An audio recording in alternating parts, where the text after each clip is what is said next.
Procès en appel de Boualem Sansal, ce que l'écrivain a réellement dit à la juge. Le procès en appel de l'écrivain algérien Boualem Sansal s'est tenu ce mardi matin devant la cour criminelle, en l'absence de ses avocats. Le procureur de la République a requis 10 ans de prison ferme ainsi qu'une amende d'1 million de dinars à l'encontre de l'auteur, connu pour ses écrits critiques. Le verdict est attendu pour le 1er juillet. Ce nouveau procès intervient après un premier jugement qui avait condamné Sansal à 5 ans de réclusion. La sévérité des réquisitions a suscité des réactions au sein des milieux littéraires et de la société civile, aussi bien en Algérie qu'à l'international. Certains espéraient une évolution plus clémente de la situation, notamment à l'approche de la fête de l'indépendance. Procès en appel de Boualem Sansal, 10 ans de prison requis. Verdict attendu le 1er juillet. Le contexte du procès a été marqué par plusieurs complications administratives. Ainsi, l'avocat français désigné pour défendre Boualem Sansal n'aurait pas obtenu de visa pour se rendre à Alger, malgré le parrainage officiel du bâtonnier et le soutien d'institutions algériennes. L'absence de consignes claires sur ce point aurait conduit à un blocage administratif, rapporte le média français Le Point.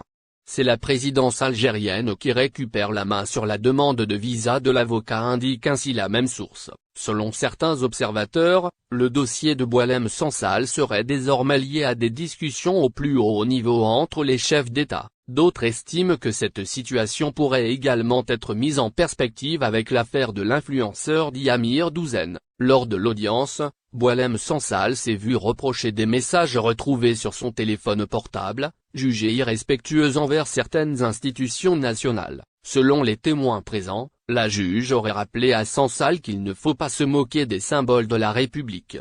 L'écrivain aurait alors répondu « En quoi je me suis moqué ?» Pour appuyer ses propos, la magistrate aurait cité un message retrouvé sur le téléphone de Sansal, adressé à un ancien ambassadeur de France à Alger. « Heureusement que nous avons le pétrole et Shangri-La, le chef d'état-major de l'armée algérienne. » L'auteur aurait alors demandé « En quoi c'est insultant ?», sans obtenir de réponse.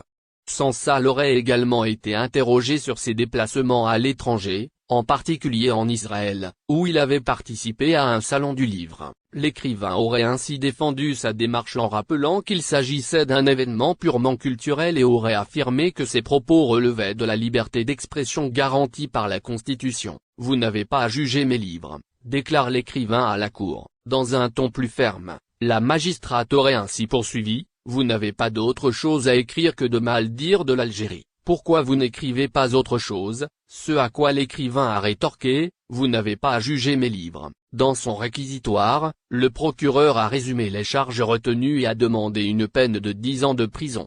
Sansal a réagi en dénonçant ce qu'il considère comme un procès contre la littérature et la liberté d'expression. Dans un échange plus vif, M. Sansal a finalement déclaré « Je proteste. Ce que vous dites n'a pas de sens.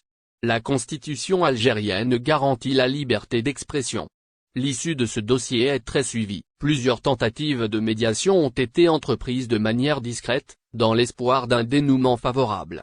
La décision finale appartiendra désormais à la Cour, qui rendra son verdict au début du mois prochain. En attendant, Boualem Sansal reste en détention.